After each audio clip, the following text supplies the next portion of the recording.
Mesdames et messieurs, bonsoir. Merci d'avoir choisi RTI 1. Voici les grands titres de ce 20h. Quel est le point de la situation sanitaire dominée par le Covid-19 en Côte d'Ivoire? Le ministère de la Santé et de l'Hygiène publique vient de dévoiler le bilan de ce dimanche 26 avril. On dénombre ce jour 39 nouveaux cas portant à 1150 le nombre de personnes contaminées, dont 468 patients guéris. La bataille contre le Covid-19 s'accentue. Dans les régions, les cadres s'activent. L'inspecteur général d'État, Awandoli Théophile, sensibilise les populations sur les gestes barrières et leur a fait des dons au nom du vice-président et du Premier ministre, des dons constitués de vivres et de kits sanitaires d'une valeur de 30 millions de francs CFA. La CCD, l'Association des cadres du Centre pour le développement, présidée par le ministre Amédée Kofi Kwaku, est aussi en campagne contre le Covid-19. Le ministre de l'Équipement et de l'Entretien routier et sa délégation ont visité les régions du Gord, du Logibwa et de l'Agnébitiassa ce week-end pour offrir des vivres et des kits sanitaires aux populations. La foi ne sera pas vaincue par une maladie. Déclaration des églises protestantes réformées et luthériennes à Madagascar. Ces églises qui comptent des dizaines de milliers de fidèles dans le pays ont décidé de rouvrir leur lieu de culte ce dimanche. Ils étaient fermés depuis plus d'1 mois à cause du coronavirus. Soyez les bienvenus sur RTI 1 en Côte d'Ivoire. On continue de faire bloc contre le Covid-19. La RTI fait sa part en misant sur la sensibilisation.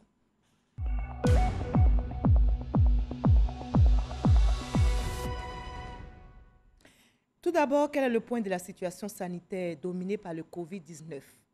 Le ministère de la Santé et de l'Hygiène publique vient de dévoiler le bilan de ce dimanche 26 avril en Côte d'Ivoire. On dénombre ce jour 39 nouveaux cas, portant à 1150 le nombre de personnes contaminées, dont 468 patients guéris. Je vous propose la déclaration du ministre de la Santé et de l'Hygiène publique, Eugène Aka Awele, au micro de Jean-Luc Bambo. Le ministère de la Santé et de l'Hygiène publique a enregistré ce jour, dimanche 26 avril 2020, 39 nouveaux cas de Covid-19 sur 560 échantillons prélevés, 19 guéris et 0 décès. À ce jour, la Côte d'Ivoire compte donc 1150 cas confirmés, dont 468 personnes guéries et 14 décès. Le nombre total d'échantillons à la date du 26 avril 2020 est de 8292. Face au nombre croissant de cas enregistrés dans le pays, qui est dû à notre stratégie de dépistage, le ministère de la Santé et de l'Hygiène publique rappelle à la population l'importance du respect des mesures barrières mises en place par le gouvernement. Le ministère de la Santé et de l'Hygiène publique rappelle que la lutte contre le Covid-19 ne doit pas nous faire perdre les nombreux acquis que le pays a obtenus en matière de la santé de la mère et de l'enfant, notamment une amélioration de la couverture vaccinale et une amélioration de la qualité de la prise en charge des femmes enceintes. Le ministère de la Santé et de l'Hygiène publique exhorte les populations à continuer de fréquenter nos centres de santé, nos formations sanitaires, nos hôpitaux généraux, nos centres hospitaliers régionaux et nos centres hospitaliers universitaires afin de pouvoir conserver le niveau actuel de santé malgré la pandémie de Covid-19.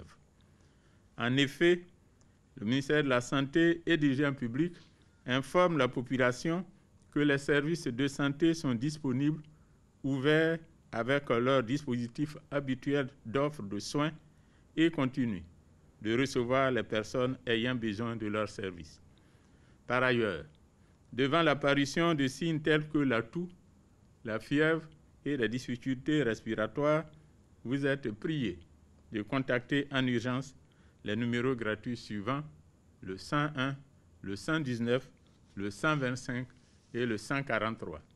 Le gouvernement, à travers le ministère de la Santé et de l'Hygiène publique, remercie et félicite tous les acteurs de la santé pour leur engagement et leur dévouement dans la lutte contre la pandémie. Le coronavirus touche plusieurs pays. Ce dimanche 26 avril, on dénombre en Afrique de l'Ouest, notamment au Ghana, 1150 cas confirmés, 11 décès. Au Burkina Faso, 632 cas confirmés, 42 décès. En Guinée, 996 cas confirmés, 7 décès. Au Mali, 389 cas confirmés, 23 décès. Au Sénégal, 671 cas confirmés, 8 décès. Au Bénin, 54 cas confirmés, 1 décès. Le continent africain enregistre au total plus de 30 000 cas confirmés et plus de 1300 décès. Dans le monde, on dénombre à ce jour 2 954 106 cas confirmés et 205 398 décès. Le Covid-19, vous le savez, impacte tous les secteurs d'activité, mais les autorités rassurent. Cette pandémie passera. Seulement, il faut respecter les mesures sanitaires recommandées. L'appel est lancé quotidiennement au point presse du gouvernement et ce dimanche, le ministre de la Promotion de la Riziculture, Gaoussou Touré, était à la barre. Il donne l'assurance. Il n'y aura aucune rupture de stock de riz dans notre pays dans cette crise sanitaire. Herman Guivé. Information majeure de ce point de presse journalier ce dimanche. Je tiens à rassurer les populations sur le fait qu'il n'y aura aucune rupture de stock de riz en Côte d'Ivoire, dans la mesure où la mise en œuvre du programme d'urgence riz 2020 permettra la production de 500 000 tonnes additionnelles de riz blanchi, tout en apportant des réponses concrètes aux effets néfastes du Covid-19 sur la filière riz.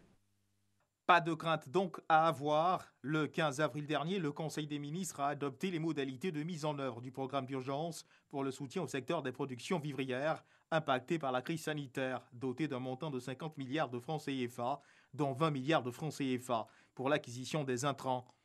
Gaoussou Touré, le ministre de la Promotion de la Riziculture, invite les acteurs de la chaîne de valeur riz à continuer à respecter strictement les mesures barrières édictées par le gouvernement.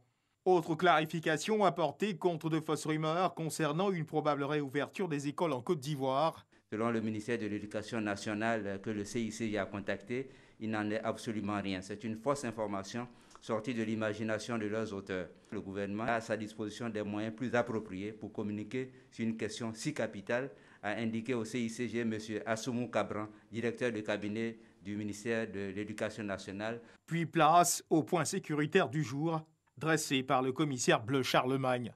Interpellé pour violation du couvre-feu, 23.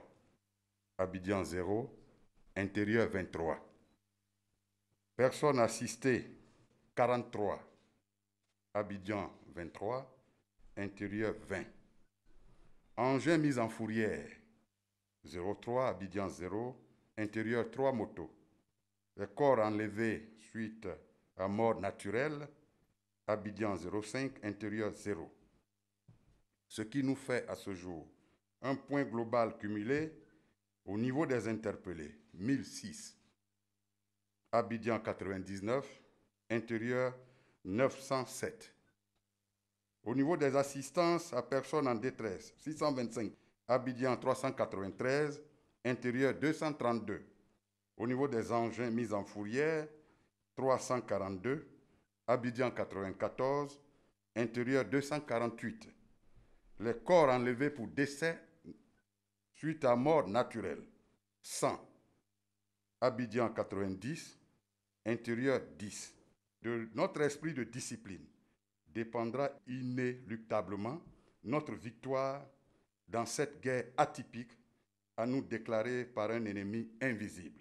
Le point sanitaire également présenté avec les cas recensés la veille. À la question d'un internaute désireux de savoir si l'État de Côte d'Ivoire envisageait d'avoir recours à la solution malgache contre le Covid-19, réponse. C'est du domaine des spécialistes de voir avec, puisqu'il y a un échange entre les chefs d'État, il y a également un échange entre les scientifiques et les experts du continent africain, même du monde entier.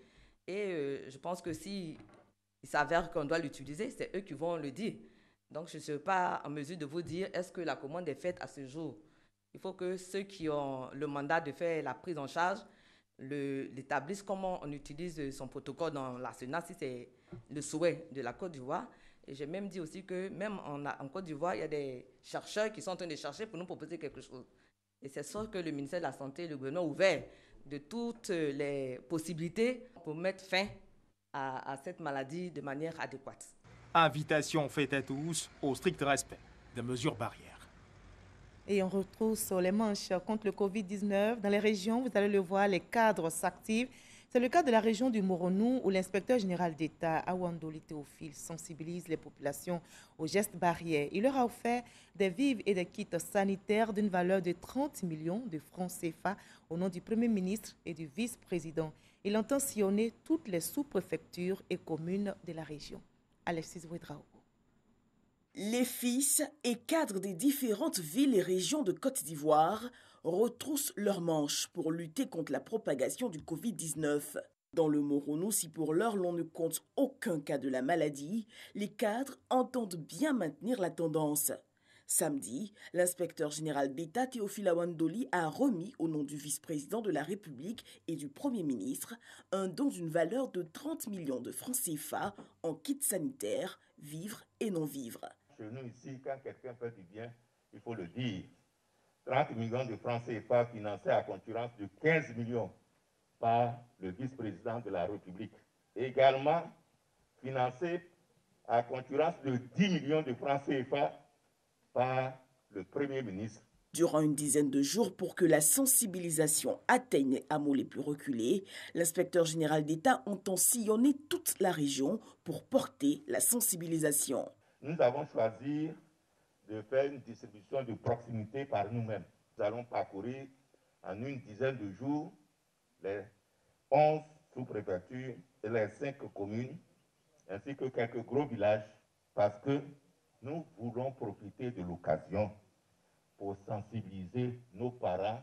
Théophile Awandoli insiste sur le respect des mesures barrières. Je voulais dire à nos parents, ce qu'on vous demande surtout, c'est de vous laver les mains régulièrement. Quand vous avez fait quelque chose, vous arrivez, vous lavez les mains. Quand vous avez attrapé quelque chose, vous arrivez, vous lavez les mains avec de l'eau et du savon. Un engagement salué par les populations. À chaque fois qu'il y a une situation qui se présente, heureuse ou malheureuse, il a toujours été présent pour soutenir ses parents. Et depuis que cet événement de virus est arrivé, aujourd'hui, ça fait la deuxième fois qu'il vient distribuer des vivres. Vraiment, nous lui disons merci à travers lui, le gouvernement et le président de la République. L'inspecteur général d'État n'a pas manqué de témoigner un soutien à la communauté musulmane en ce début de mois de Ramadan. Le ministre de l'Agriculture et du Développement rural, Kobena Kwasi Ayoumani, est aussi sur le terrain. Il a mis le cap sur la ville de Tia-Salé pour offrir des vivres et des kits d'hygiène aux populations. Il les a invités à barrer la route au coronavirus en respectant les gestes barrières recommandés par les autorités sanitaires, comme nous l'explique Mamadou Kwasi. Des vivres et des non-vivres constituent entre autres des kits de lavage des mains avec des gants et des cache-nez. C'est l'appui du ministre Kobena Kwasi Ayoumani aux différentes communautés de la ville de Tia-Salé ainsi qu'aux structures publiques dans leur volonté à casser la chaîne de transmission. Un acte de solidarité salué par le maire de Tia-Salé qui, au nom des populations, traduit sa gratitude aux donateurs. Assalé Tiemoko n'a pas manqué d'évoquer les impacts directs de cette pandémie sur l'économie locale. En moins de 2 mois, l'État a dépensé près de 20% de son budget pour lutter contre la maladie, ce qui n'était pas prévu. Et la suspension des impôts, des taxes, tout ça aussi a un impact sur la vie des collectivités. Prenons le cas de la mairie de Tia-Salé qui, au premier bimestre 2019, janvier-février, avait fait des recettes en contrepartie d'impôts de 145 millions. Mais pour 2020, avec cette crise-là, janvier-février, notre commune, notre mairie n'a fait en contrepartie que seulement 6 millions. Vous voyez, de 145 millions à 6 millions, il y a une perte de près de 96% par rapport à 2019. Et cette perte-là risque de continuer si la crise ne va pas faire rapidement. De sorte que le pays, au niveau des collectivités, pourrait être paralysé. Et donc, l'une des solutions pour sortir de cette crise, c'est aussi la solidarité. Le ministre Kobena Kwasi Ayoumani a rassuré la population de la volonté du gouvernement à tout mettre en œuvre pour les soutenir et les protéger davantage en cette crise sanitaire. C'est pourquoi il les exhorte au strict respect des mesures barrières. Je demande aux parents vraiment de respecter les consignes édictées par nos autorités sanitaires. Cela est important. Quand les gens vous parlent de cette maladie, mais quand les victimes de cette maladie en parlent, mais ça trouble l'esprit. Et tant que vous n'êtes pas atteint, vous allez toujours penser que c'est de l'amusement. Mes chers parents, prenons cela au sérieux. Vous voyez qu'aux États-Unis, il y a des gens qui meurent chaque jour. En France, en Italie, ce sont eux qui ont la possibilité de fabriquer des médicaments efficaces. Mais face au coronavirus, tout le monde succombe. Cela veut dire que nous, en Afrique, on doit faire attention. Depuis l'apparition du premier cas du Covid-19 dans la région de la Niébi-Tiassa, les autorités municipales et administratives de Tiassalé ont redoublé d'efforts dans cette lutte. Et ces dons arrivent comme un appui considérable, a signifié au donateur le secrétaire général de la préfecture de Tiassalé. La CCD, l'association des cadres du Centre pour le développement présidée par le ministre Amédée Kofi Kwaku, est aussi en campagne contre le Covid-19 dans les régions.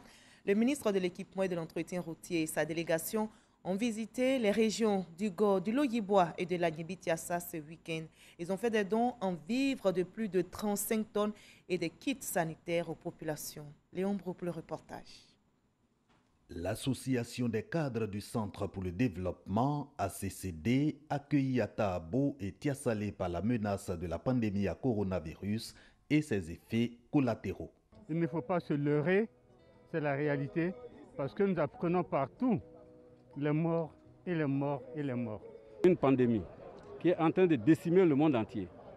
Une maladie qui a forcé l'arrêt de la marche du monde entier. Tous nos commerces sont arrêtés. Comment faire pour manger? Surmonter cette psychose et son précurseur, le Covid-19, pour la relance du développement du centre. Sens de la solidarité de l'ACCD au Baoulé de Tahabo, Tiassalé, Iré, Amouekankro, Oumé et Diegonepla. 10 tonnes de kits sanitaires, essentiellement des dispositifs et solutions de lavage des mains et plus de 25 tonnes de riz. Aussi bénéficiaires de cette assistance de la CCD, autochtone Dida et Gban, tuteur de la communauté baoulée des régions du Go et Logibwa. Le peuple Bata a reçu leurs frères. Et leurs frères ont été élevés, ont réussi dans la vie.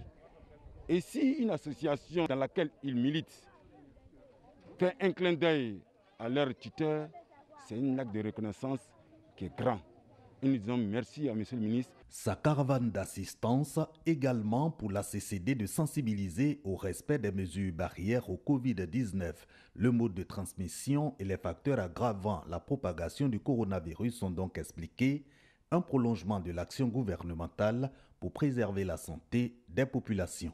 Notre président, le ministre Amédée Kwaku, véritablement a battu le rappel donc, de l'ensemble des cadres du centre pour que nous puissions prolonger l'action de l'État. Leur expliquer le bien fondé donc, de toutes les mesures que le président de la République a eu à prendre, en apportant quelques vivres, en apportant des seaux, en apportant du savon, tout ça, pour que nos populations puissent donc prendre au sérieux déjà la maladie, mais aussi pour soutenir l'action de l'État, qui est donc d'aider ces populations-là à pouvoir passer ces moments difficiles. 5. Le nombre de localités que la caravane d'assistance et de sensibilisation de la CCD a visité ce week-end dans 3 régions, Niébi-Tiassa, Go et Logibwa.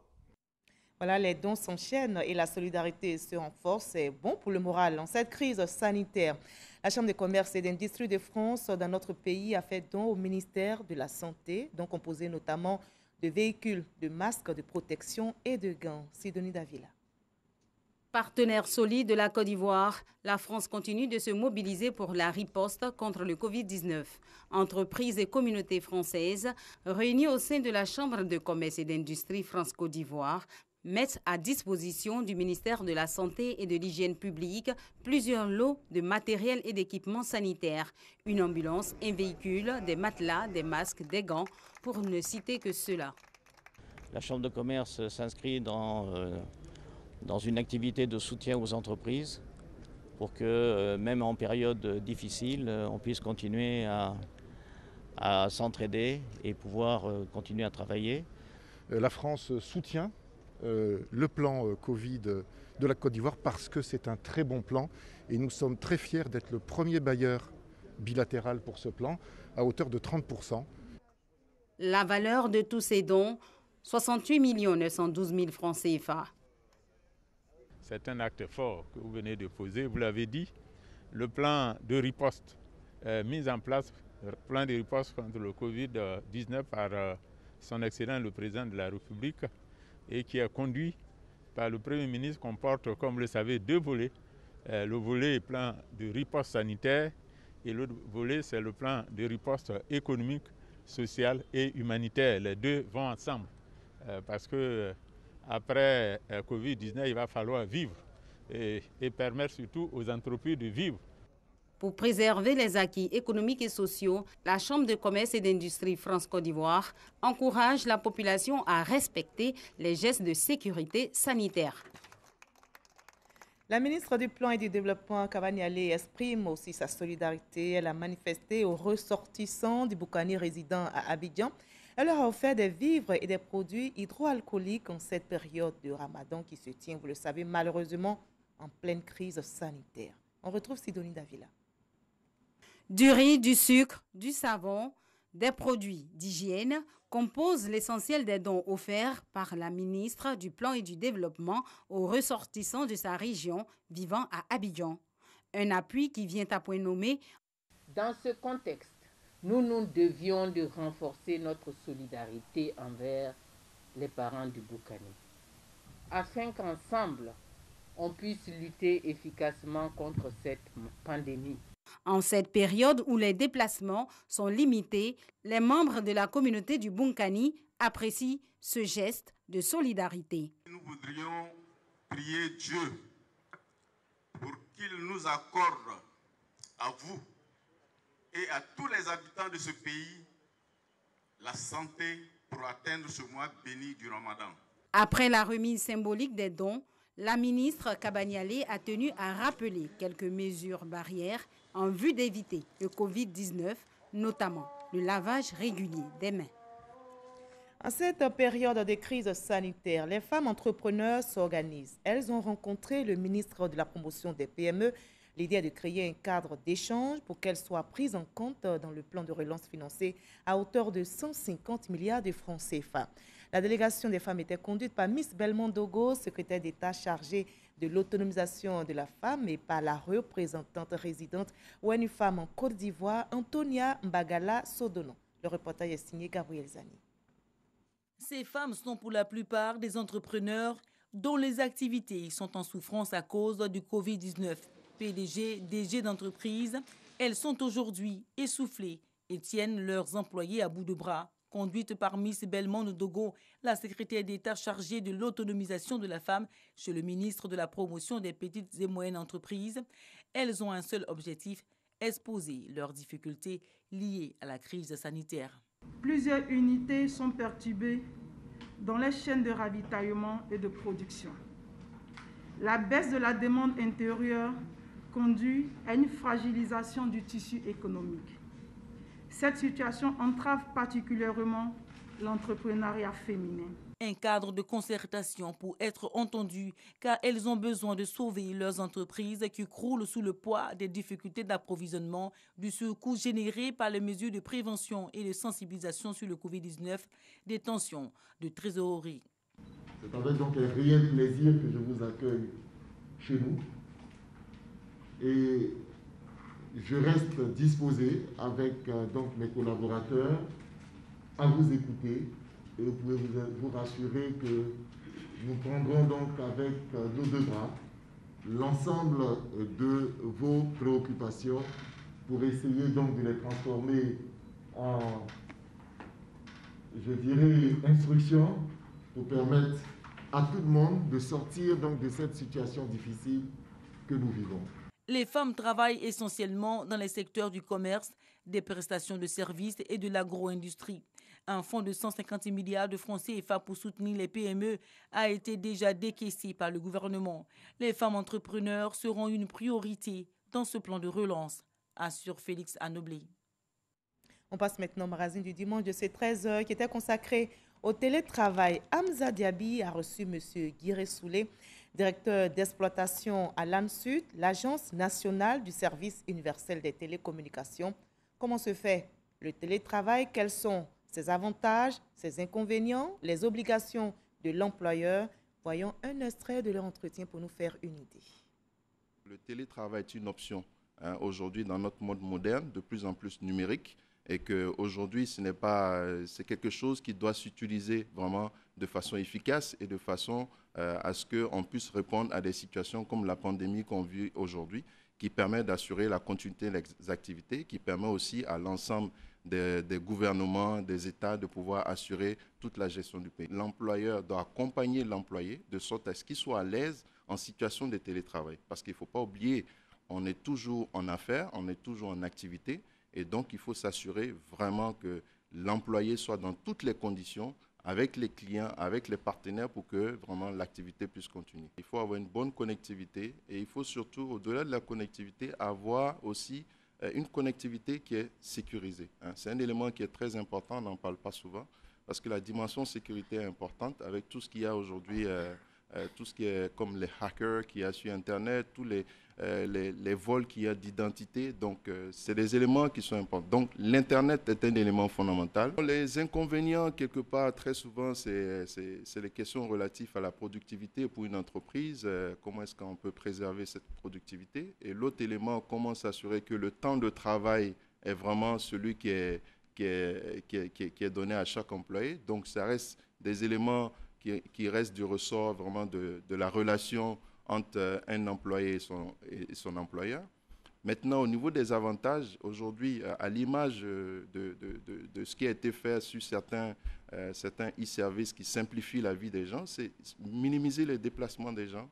C'est s'assurer vraiment que les gens n'aient pas à aller faire le piquet sur certaines demandes, ne pas aller en une réunion avec un collaborateur, on n'a pas besoin de se déplacer. Donc, c'est tout ça qui fait en fait que toute la question du numérique, au-delà de télétravail, est un élément vraiment fondamental et ce n'est pas une valeur de refuge. C'est vraiment un élément de premier plan qui vraiment doit s'intégrer systématiquement dans tout le travail, dans la modernisation qu'on fait de l'ensemble de nos activités et de l'ensemble du fonctionnement de l'administration publique.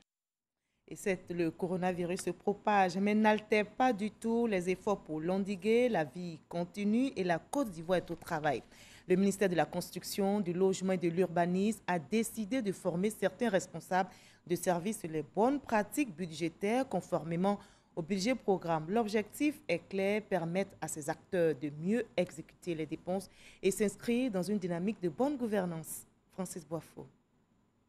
Malgré la crise sanitaire, le ministère de la Construction, du Logement et de l'Urbanisme renforce les capacités des nouveaux acteurs budgétaires en vue de maîtriser les outils de la réforme axée sur le budget programme. Le défi, c'est de dire qu'en dépit du Covid-19, il faudrait que nous puissions garder à l'esprit les résultats à atteindre, vu qu'en fin de gestion budgétaire, il y aura forcément à rendre compte des objectifs, des indicateurs de performance, des résultats attendus par l'État de Côte d'Ivoire.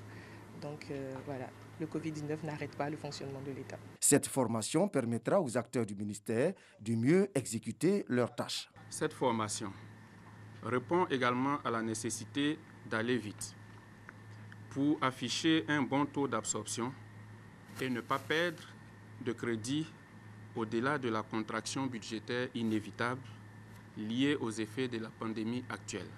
Le budget programme responsabilise davantage les acteurs des ministères techniques dans la gestion et l'exécution de leur budget. Le budget programme est un mode de présentation des crédits budgétaires consistant à regrouper les actions d'un même ministère par programme.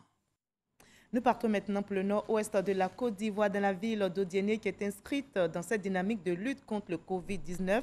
En plus des nombreuses campagnes de sensibilisation menées, le conseil municipal passe à une autre phase. Le grand marché de cette commune a été désinfecté en vue d'éliminer les couches de virus dans ce haut lieu de rencontre des populations. Mamadou Kwasi pour le reportage. Vêtue d'une combinaison sanitaire, Nassereba Touré Diané procède elle-même au lancement de l'opération de désinfection du marché central de la ville d'Odiéné. Elle le fait aux côtés des agents de l'Institut national d'hygiène publique. Une opération inscrite dans le cadre de la riposte contre le Covid-19 et consiste à pulvériser les tables, les étals, hangars, serrures des magasins, ainsi que la boucherie et la poissonnerie. Une initiative approuvée par les populations. On a très peur de ça, mais s'il y a quelqu'un qui veut nous débarrasser de cette maladie. Vraiment, nous nous remercions, nous nous disons merci pour ce qu'elle vient de faire pour nous. Le maire de la commune d'Odiéné rassure sa population que cette opération de désinfection du marché central va se faire régulièrement et va s'étendre à tous les lieux publics afin d'éloigner cette maladie de la capitale du Kabadougou. Dans une ville, toute la ville se nourrit à partir du marché. Donc le marché est un lieu stratégique où le microbe peut survivre. Alors la commune d'Odiéné a décidé.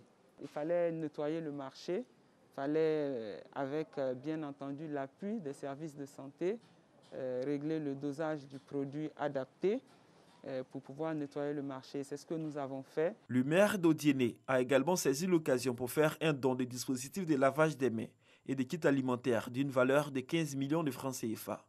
Des dons destinés aux forces de défense et de sécurité, au corps médical, aux commerçants, aux guides religieux et aux responsables du quartier. Nasseneba Touré a mis chacun de ses acteurs en mission en vue de prendre le relais de la sensibilisation pour le respect des mesures barrières. Et on accentue la prière dans ce mois de Ramadan qui se déroule dans un contexte particulier dominé par le Covid-19. Eh bien, pour aider les populations de la région du Bafing dans ces moments difficiles, un cadre de la région, le ministre Moussa Sanogo, a fait don de 20 tonnes de riz et 9 tonnes de sucre, comme le rapporte notre correspondant sur place, Eve Bouy. 20 tonnes de riz et 9 tonnes de sucre offert à la communauté musulmane de la région du Bafing en cette période du mois béni de Ramadan. C'est un don du ministre Moussa Sanogo, cadre de la région du Bafing, pour soutenir ses parents en cette période où la crise sanitaire liée au coronavirus bat son plein. Nous vivons en ce moment une pandémie. La région du Bafing, c'est vrai qu'il n'y a pas encore de cas confirmés, mais ça se ressent sur l'activité, tout va au ralenti. Donc je crois que cette contribution du ministre devrait également soulager les parents en cette période de jeûne. La remise officielle aux représentants des départements de Touba, Koro, Ouaninou et des guides religieux a été l'occasion pour le corps préfectoral d'inviter les fidèles musulmans au strict respect des mesures barrières et des consignes gouvernementales pour barrer la route au nouveau coronavirus. Les guides religieux, quant à eux, tout en exprimant leur reconnaissance aux donateurs, promettent intensifier prières et invocations à Allah afin que cette pandémie prenne fin. La foi ne sera donc pas vaincue par une maladie. C'est la déclaration de l'Église protestante réformée et l'Église luthérienne à Madagascar. Ces églises qui comptent des dizaines de milliers de fidèles dans le pays ont décidé de rouvrir leur lieu de culte ce dimanche 26 avril. Ils étaient fermés depuis plus d'un mois à cause du coronavirus. Madagascar compte 124 cas confirmés à ce jour. Les responsables religieux veillent au respect des mesures barrières par les fidèles pendant l'office. À la fin du service, les bancs sont aspergés de désinfectants. Une reprise saluée par l'ensemble des fidèles chrétiens qui gardent l'espoir de sortir vainqueurs contre le coronavirus par la prière. Je vous propose à présent le reste de l'actualité à l'étranger dans le 7 sur 7. Qu'est-ce qui a marqué l'actualité internationale cette semaine? Le tour du monde en 7 jours, c'est avec Abou Sanogo.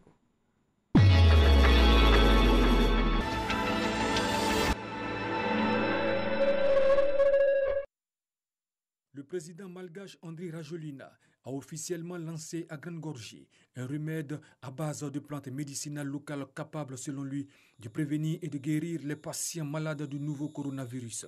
Une tisane, selon lui, qui donne des résultats en 7 jours.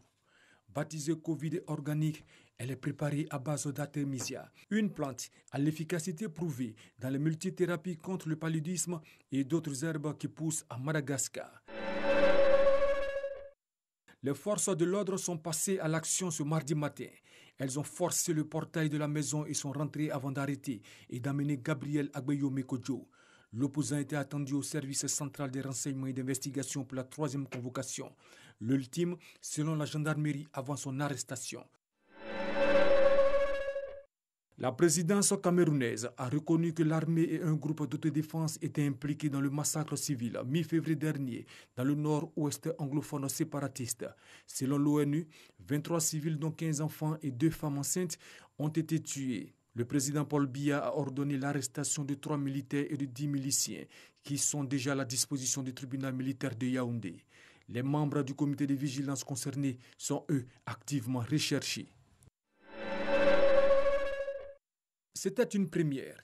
Un sommet de la CEDEAO par visioconférence à l'initiative de Mahamadou Issoufou, président en exercice de l'organisation ouest-africaine. Le chef de l'État nigérien a échangé derrière son écran avec ses homologues de la sous-région au sujet de l'évolution et des effets de la pandémie du Covid-19. Pour renforcer les capacités de dépistage, soutenir l'économie et les hôpitaux, le Congrès américain a adopté jeudi un nouveau plan d'aide de 483 milliards de dollars dans le cadre de la crise liée à l'épidémie de coronavirus. Le président Donald Trump devrait promulguer rapidement ce nouveau plan que le Sénat, contrôlé par les républicains, avait déjà approuvé à l'unanimité mardi. Le parc national de Virunga, en République démocratique du Congo, frappé par l'attaque la plus meurtrière. Au moins 18 personnes ont été tuées, dont 12 rangers venus en aide à des civils dans une attaque perpétrée par un groupe armé à l'intérieur du parc national de Virunga, joyau naturel et touristique dans l'est de la République démocratique du Congo. Outre les 12 rangers, leurs 2 chauffeurs et 4 civils ont péri dans cette attaque non revendiquée au nord de Goma. L'Afrique du Sud entre ce week-end dans sa 5e semaine de confinement. Mais les habitants de certains bidonvilles du pays ont vu leurs habitations construites illégalement démolies par les autorités, notamment au sein de la communauté de Laoulé, au sud de Johannesburg. Depuis le début du confinement, des opérations similaires ont eu lieu en banlieue du Cap et de Durban. Poussée par la Commission des droits de l'homme, la ville de Johannesburg a finalement promis de reloger les habitants expulsés.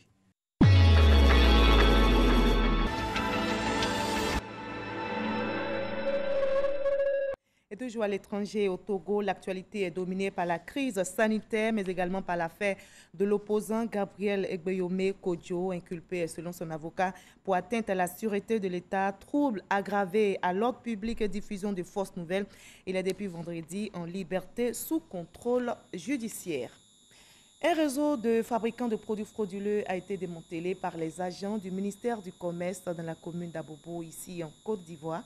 Les personnes s'adonnent à cette activité en toute liberté. Elles fabriquent des pâtes dentifrice dans la clandestinité, comme nous le témoigne Éric Goré. Dans ce magasin situé au sous-sol d'un immeuble dans la commune d'Abobo, se passent des choses irrationnelles. Cet endroit sert à fabriquer des pâtes dentifrice de façon frauduleuse. Des pâtes dentifrice qui sont aussitôt écoulées sur le marché après leur fabrication, qui ne respectent pas les conditions d'hygiène, à l'insu du ministère du Commerce. Ces sacs contiennent des poudres blanches, devant servir à fabriquer ces pâtes dentifrice. Des étuis vides sont également visibles, des brosses et aussi une salle d'eau servant de laboratoire. Tous ces cartons superposés contiennent ces mêmes objets. Malgré ces preuves, le mis en cause nie les faits. J'ai acheté le produit au port en tant que pâte et brosse à dents. C'est les pâtes et les dentelles de brosse. Ça y est dans la liste. Comme d'habitude, on paie les enchères comme ça. Cette version ne rejoint pas celle des agents du ministère du Commerce. Disons que c'est lors d'une mission d'inspection de contrôle qu'un agent nous a discrètement balancé des vidéos, des brosses à dents, des étuis vides, des cartons qui contiennent un peu tout cela, avec des emballages aussi qui sont vides.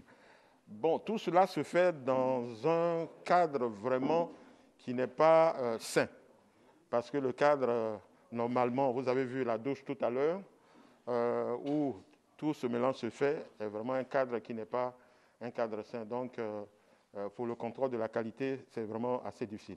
Les produits de ce magasin seront saisis par la gendarmerie nationale et le propriétaire de ces lieux répondra de ses actes devant les juridictions compétentes dans les prochains jours. Et c'est par ce témoignage d'Éric Goré que nous refermons ce journal. Merci de nous avoir suivis. Ainsi va le monde. Prenez soin de vous.